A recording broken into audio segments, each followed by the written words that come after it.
Fantastic. From other designers.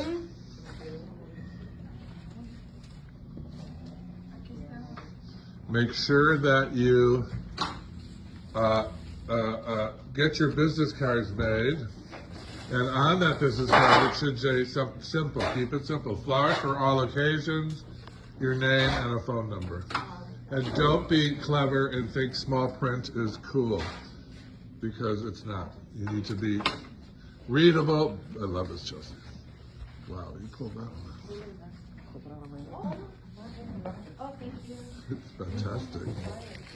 It's Park Avenue and Central Plaza Hotel on a Saturday afternoon. What do you think of it? Happy with it for once? Yeah, I know. You struggle sometimes.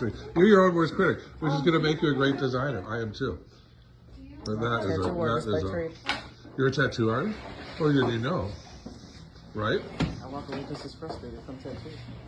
Well, you have to accept this is a home run.